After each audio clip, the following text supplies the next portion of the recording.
जय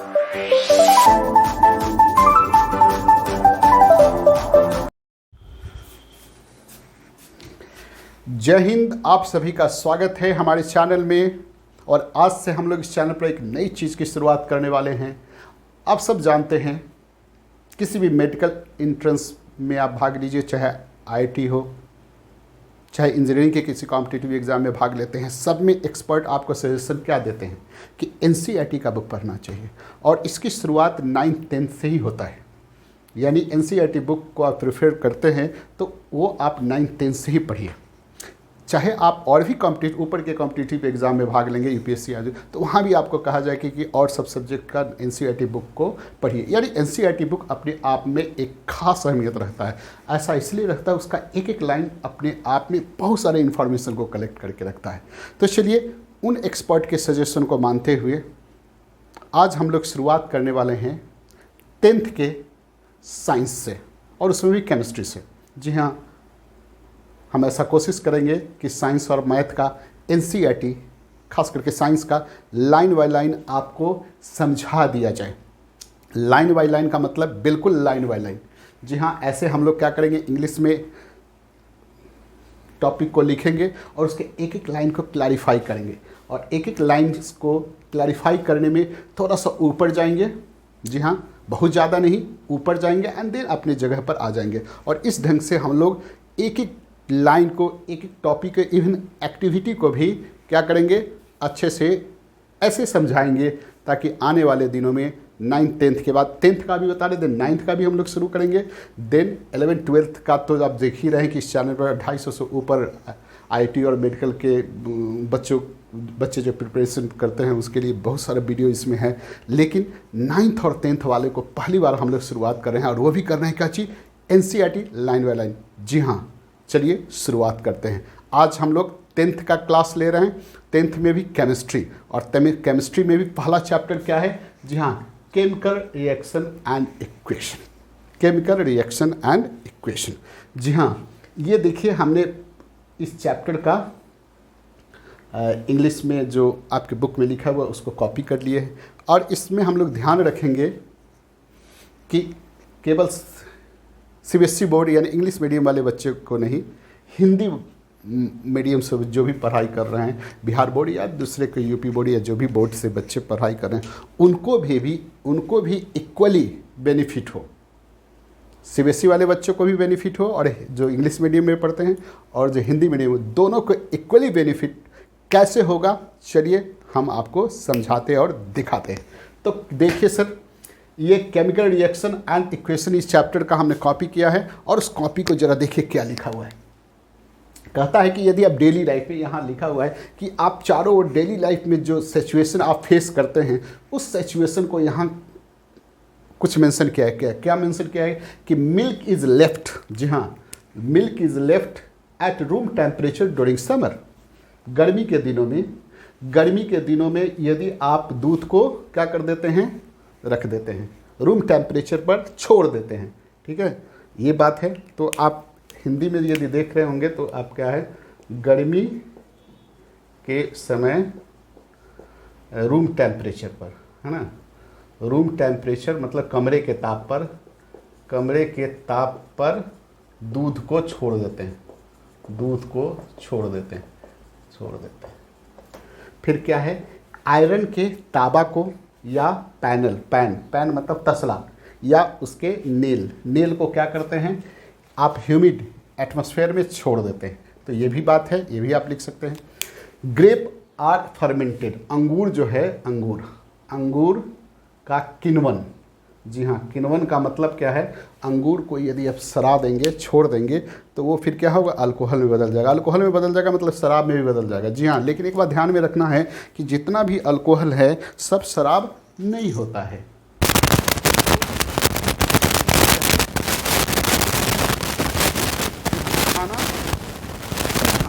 खाना बनाना, जी हाँ, तो ये खाना बनाना। फिर है फूड गेट डाइजेस्टेड, खाना को क्या होता है, हमारे शरीर में पचता है, वी रिस्पायर, हम लोग सांस लेते हैं। तो ये सब चीज़ को आप देखिएगा तो क्या हो रहा है, कुछ ना कुछ इसमें चेंजेज हो रहा है। क्या चेंजेज हो रहा है? खाना को आप क्या करते हैं, जिस चावल आप लिए हैं, चावल लिए हैं तो क्या करते हैं, आप उसको पकाते हैं तो चावल भात में बदल गया। या फिर सब्जी, आप कच्चा सब्जी लेते हैं, उसको कुक करते हैं, देन आलू प्याज बैगन ये सब आप डाल करके क्या करते हैं, उसको गैस पर बनाते हैं मसाला वसाला डाल के। तो क्या हो रहा है उसमें, सब में परिवर्तन हो रहा है। गौर से देखिए तो नीचे लिखता भी है इन ऑल एबव सिचुएशन। यहाँ देखिए in all above situation. Hindi वाले क्या करेंगे, हिंदी मीडियम के जो बच्चे होंगे वो किताब को थोड़ा खोल लेंगे, क्योंकि पूरे हिंदी में लिखने में बहुत समय बर्बाद हो जाएगा। तो आप हिंदी में आप यहाँ जहाँ तक होगा हम लिख देंगे, लेकिन फिर भी आपको समझा रहे हैं, आप उससे मिलाते चलेंगे, देन कंटेंट थोड़ा अच्छा से गुजरेगा। तो इन ऑल एबव सिचुएशन, इस सिचुएशन को देखिए, the nature and identity of initial substance have somewhat change. लिखता है कि यदि इस सब सिचुएशन को आप देखिएगा तो नेचर यानी प्रकृति और आइडेंटिटी मतलब पहचान, पहचान किसका, ऑफ इनिशियल सबस्टांस, जो शुरुआती सबस्टांस है, समव्हाट चेंज यानी कुछ न कुछ परिवर्तित हो गया है, कुछ न कुछ चेंज हो गया। कैसे चेंज हो गया है जरा देखिए, और आगे और भी देखिए। We have already learned about the physical and chemical changes of matter in previous classes. आप प्रीवियस क्लास मतलब क्लास 9 में आपने फिजिकल और केमिकल चेंज, हिंदी में इसको बोलते हैं भौतिक और रासायनिक परिवर्तन, उसके बारे में आपने पढ़ा है। भौतिक और रासायनिक परिवर्तन के बारे में आपने क्लास 9 में आपने क्या पढ़ा है, भौतिक और रासायनिक बोलते हैं उसको फिजिकल और केमिकल चेंजेस। व्हेनेवर एक केमिकल चेंज होता है, जब कोई केमिकल चेंज रासायनिक परिवर्तन होता है, हिंदी में we can say that chemical reaction take place, तो हम कहते हैं कि केमिकल रिएक्शन होता है। केमिकल रिएक्शन मतलब रासायनिक अभिक्रिया एंड रिएक्शन, रासायनिक अभिक्रिया, रासायनिक अभिक्रियाएं एवं समीकरण, हाँ दोनों को लेके चलना है। आप सीबीएसई बोर्ड वाले को भी एंड बिहार बोर्ड वाला जो ऐसे मूड बैठ गए वो बेचारे, उसको भी प्यार से बताना पड़ेगा। तो ये क्या लिख रहा है जरा देखिए, आप हिंदी में आप समझ गए कि ये जितना भी है दूध को छोड़ देते हैं तो क्या हो जाता है, रूम टेम्परेचर पर दूध को गर्मी के दिनों में, खास करके ठंडी में नहीं, गर्मी के दिनों में क्या होता है, दूध बोलते हैं फट गया। व्हाट इज फटना जानते ही हैं। आयरन का तांबा, पैन और नेल को आप छोड़ देते हैं तो कुछ देर छोड़ देने से नहीं होगा, ज़्यादा दिन तक छोड़ दिएगा तो जंग नहीं लग जाता है। जी हाँ, खाना ग्रेप को फर्मेंट करना, किण्वन करना, अल्कोहल बन जाता है। अल्कोहल किण्वन से क्या बनता है, अल्कोहल बना। तो अल्कोहल से ही जानते हैं शराब से क्या बनता है, शराब से, चावल से देहतिया बनता है ना। हाँ, ये मतलब जानते ही हैं। अब बिहार में बैंड है इसलिए इसकी बात मत कीजिए, नहीं तो आप पर, जी हाँ, हम पर भी हो जाएगी। मास्टर साहब क्या बता रहे हैं, फिर भी जो बनता है सो बात है अल्कोहल से। तो अल्कोहल बनता है, फर्मेंटेशन का एक रिएक्शन आप जानते ही हैं। तो अल्कोहल बनता है, वो अल्कोहल से शराब भी बनता है, जी। पूरे अल्कोहल शराब नहीं है, लेकिन शराब में अल्कोहल। तो ये बातें हैं। तो ये ग्रेप किस में बदल गया, अल्कोहल में बदल गया। खाना में चेंजेस हो गया, खाना को आप खाते हैं, क्या करते हैं, खाते हैं, डिफरेंट टाइप का खाना खाते हैं, तो अब खाते हैं एंड देन वो गेट डाइजेस्टेड, पच गया। पच के बाद कहाँ जाता है जानते ही, पच गया। एंड वी रिस्पायर, जब हम सांसें लेते हैं, जब हम लोग सांस लेते हैं तो सांस लेने में आप सोचते होंगे कि इसमें कौन सा चेंजेज हो गया। अरे भाई सांस लेना बंद कर दो, ऐसे बंद कर दिए तब तो पता चलेगा कौन सा चेंजेज हो रहा है। जी हाँ, ये सांस ऑक्सीजन नीचे जाता है, कहाँ जाता है, श्वसन नली से, रेस्पिरेटरी ट्रैक से होते हुए जब आपके पेट में या फिर लंग्स या जहाँ भी जाता है, देन उसका क्या, ऑक्सीजन का काम क्या है, ये जो डाइजेशन ऑफ जो फूड कहते हैं वो फूड का ऑक्सीडेशन करता है। तो कुछ न कुछ कराता है। यानी इस सब को आप गौर से देखिए, in all these changes, all these examples, कुछ न कुछ हो रहा है। वो क्या हो रहा है, कुछ न उसमें क्या हो रहा है, उसका जो इनिशियल नेचर है, किसका नेचर, आयरन का नेचर, आयरन में जंग लग जाएगा तो जंग से, तो उसका नेचर, ग्रेप का नेचर, खाना का नेचर, डाइजेस्ट हो गया, जो खाना खाते हुए डाइजेस्ट होकर क्या हो गया, तो सबका मिल्क का नेचर, सबका नेचर और पहचान, नेचर और पहचान किसका, इनिशियल सबस्टांस। इनिशियल सबस्टांस ये क्या है, मिल्क है, यहाँ क्या है, आयरन है, यहाँ क्या है, ग्रेप है, यहाँ क्या है, फूड है। उसका क्या हो जाता है, सम व्हाट चेंजेज, या तो पूरा का पूरा चेंज हो जाएगा, ना कुछ तो चेंज करेगा ही। सम व्हाट चेंजेज का मतलब क्या है, कुछ ना कुछ तो चेंज करेगा, या तो बहुत चेंज कर जाएगा, या तो बहुत चेंज कर जाएगा, ना तो कुछ चेंज करेगा ही। तो हम लोग देखे हैं इस चेंजेस के बारे में भी जानते हैं कि दो तरीके का चेंजेस है, एक फिजिकल चेंजेस, एक केमिकल चेंजेस। और आगे आप लिखता है कि यदि केमिकल चेंजेज हो रहा है तो उसी को केमिकल रिएक्शन कहते हैं। आगे का लाइन देखिए, कहता है you may perhaps wondering as to what is actually meant by chemical reaction. You may perhaps, आप शायद सोच रहे होंगे, ये क्या है, आप शायद सोच रहे होंगे, क्या सोच रहे होंगे आप, यू मे परहैप्स, आप शायद, बी वंडरिंग, सोच रहे होंगे as what is actually meant by chemical reaction. ये केमिकल रिएक्शन का एक्चुअली मीनिंग क्या है। ये केमिकल रिएक्शन जो आप बता दिए कि केमिकल चेंजेज होता है तो केमिकल रिएक्शन होता है, तो ये केमिकल चेंजेज का एक्चुअल मीनिंग क्या है, ये लिख रहा है कि आप शायद सोच रहे होंगे, आप शायद सोच रहे हैं कि what is the actual meaning of chemical reaction. Chemical reaction का एक्चुअल मीनिंग क्या है। How do you come to know that the chemical reaction take place, हम ये कैसे जानेंगे, है ना। How do we come to know, हम लोग कैसे जानेंगे that chemical reaction take place, chemical reaction हुआ, तो ये मतलब है। तो यहाँ देखिए, इसका आप जब आप पूरे के पूरे को ऐसे समझते हैं तो आपको बताया गया है कि आप जो डेली लाइफ में कुछ सिचुएशन है जो दिया गया है, उस डेली लाइफ के सिचुएशन का कुछ एग्जाम्पल दिया गया, और इसको कहा कि आप इस पर सोचिए, कि सोचिएगा तो आप पाइएगा कि इसके जो इनिशियल सब्सटेंस है उसमें चेंजेज आ गया।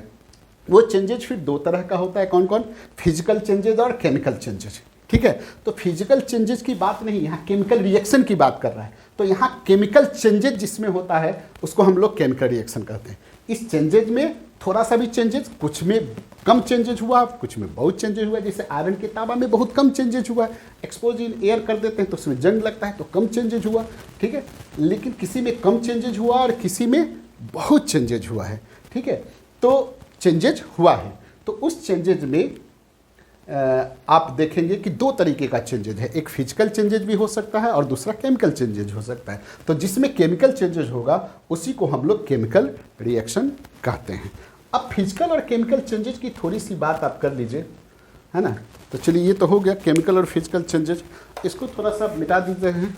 हाँ, तो अब जरा देखिए, फिजिकल और केमिकल चेंजेज में आप एक बात तो आप देख रहे होंगे, फिजिकल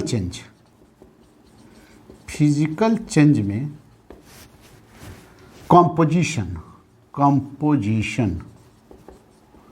कॉम्पोजिशन यानी हिंदी में बोले पदार्थ की संरचना में कोई चेंजेज होता है, नहीं होता है। No changes in composition. दूसरा, केमिकल प्रॉपर्टीज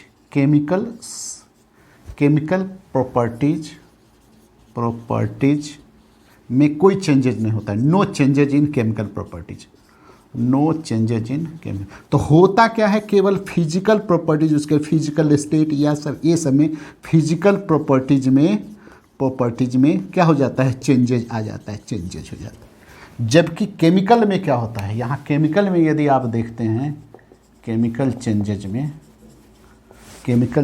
में तो कॉम्पोजिशन में चेंज हो जाता है। इसमें क्या हो जाता है, चेंजेज इन देयर कॉम्पोजिशन, बस छोटे में आपको लिखना है, कॉम्पोजिशन में चेंज हो जाता है। Changes in chemical properties, changes in chemical properties में उसका चेंजेज हो जाता है, फिजिकल प्रॉपर्टीज चेंज हो जाता है। तो मेनली क्या है, कॉम्पोजिशन में चेंज हो जाने से उसका केमिकल प्रॉपर्टी चेंज हो जाएगा। केमिकल प्रॉपर्टी चेंज होगा मतलब वो सब्सटेंस बदल जाएगा, एक सब्सटेंस दूसरे सब्सटेंस में बदल जाएगा। तो वैसे चेंजेज जिसमें केमिकल चेंजेज है, यानी वो चेंजेज, यानी केमिकल चेंजेज को ही केमिकल रिएक्शन कहते हैं।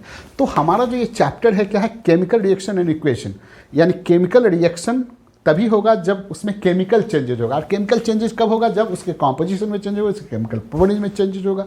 तो ये जो आप कुछ एग्जाम्पल देखें जो चैप्टर में के शुरू में दिया गया है, जो डेली लाइफ में आपका जो सिचुएशन के द्वारा बताया गया है कि इस सभी में चेंजेज होता है। तो उस चेंजेज में कुछ में कम चेंजेज होता, कुछ ज़्यादा चेंजेज हो रहा था। तो उस चेंजेज को आप दो भागों में डिवाइड किए, एक फिजिकल चेंजेज और केमिकल चेंजेज। तो केमिकल चेंजेज वाले को आप केमिकल रिएक्शन कहते हैं। फिर आपको समझाया गया कि हम कब कहेंगे कि केमिकल रिएक्शन हो रहा है, तो हम कहते हैं कि केमिकल चेंजेज होता है, तब कहते हैं केमिकल रिएक्शन होता है। ठीक है। फिर भी केमिकल रिएक्शन को और अच्छा से समझने के लिए जस्ट आपके बुक में 3 एक्टिविटी दिया गया है। तो चलिए आज की मुलाकात को यही ख़त्म करते हैं। नेक्स्ट लेक्चर में देखते हैं कि वो 3 एक्टिविटी क्या कहता है इस केमिकल रिएक्शन के बारे में। तो मिलते हैं नेक्स्ट वीडियो में। देखना नहीं भूलेंगे। जी हाँ, वंदे मातरम। बाय।